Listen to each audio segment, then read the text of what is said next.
Hello అందరికీ induction stove అయితే ఫ్లిప్కార్ట్లో తెప్పించానండి ఈ దసరా సేల్లో. ఇది పీజియన్ కంపెనీ వాళ్ళది. చాలా తొందరగా కుక్ చేసుకోవచ్చని, అది కూడా గ్యాస్ లేనప్పుడు అయితే చాలా బాగా యూజ్ అవుతుందండి. దీని కాస్ట్ వచ్చేసరికి 1200 పడింది నాకు. దీని వాట్స్ వచ్చేసరికి 1800 అండి. దీన్ని అయితే మనము తొందరగా కుకింగ్ చేయడానికైతే యూజ్ చేయొచ్చు. అండ్ ఈజీ క్లీనింగ్ అండి. పొడి క్లాత్ తోటి పైన తుడిచేస్తే సరిపోతుంది, తొందరగా క్లీన్ చేసుకోవచ్చు. దీనికి వచ్చేసరికి వైర్ అయితే ఇంత ఇచ్చారండి. దీని వైర్ వచ్చేసరికి మనకు మిక్సీకి ఎంత వైర్ ఉంటుందో అంత వైర్ అయితే వచ్చిందండి. ఇక్కడైతే ఆన్ ఆఫ్ బటన్స్ ఉన్నాయండి. ఫస్ట్ అయితే మనం స్విచ్ ఆన్ చేసేసి ఇక్కడైతే రెడ్ కలర్ బటన్ ఉంది కదా, ఆన్ బటన్, అది ప్రెస్ చేయాలి. ఇక్కడ టైమర్ కూడా సెట్ చేసుకోవచ్చు.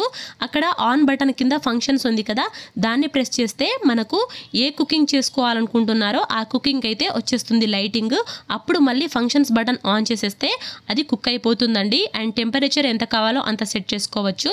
దీన్ని అయితే 30 మినిట్స్ కంటే ఎక్కువ వాడకూడదండి.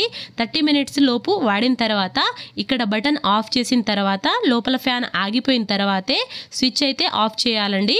ఎందుకంటే మళ్ళీ ఎక్కువగా హీట్ చేసుకోవద్దు, ఎక్కువ వేడైతే బాగుండదు. కాబట్టి పైన ప్లేట్ అయితే చాలా సాఫ్ట్గా ఉంటుంది. దాన్ని అయితే మనం ఎక్కువగా వాడకుండా, ఎక్కువగా దాని మీద బరువులు పెట్టకుండా చూసుకోవాలండి. అది చాలా స్మూత్గా ఉంటుంది కాబట్టి, కరెంట్ది కాబట్టి మధ్యలో పెడితేనే హీట్ అవుతుంది. అండ్ దీనికి వచ్చేసరికి 1 ఇయర్ వారంటీ ఇచ్చారండి.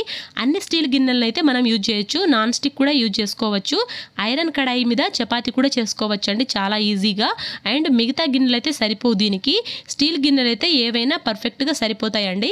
దీన్నైతే మనం ఈజీగా క్లీన్ చేసుకోవచ్చు. ఎక్కడ కావాలంటే అక్కడ ఫ్యాన్ కింద పెట్టుకొని కుక్ చేసుకోవచ్చండి. ఎక్కువ చెమట కారకుండా చాలా యూజ్ఫుల్ అవుతుంది. కరెంట్ లేనప్పుడే ఇబ్బంది అవుతుంది అంతే అండి. నా వీడియో కనుక మీకు నచ్చినట్లయితే సబ్స్క్రైబ్ చేయడం మర్చిపోకండి.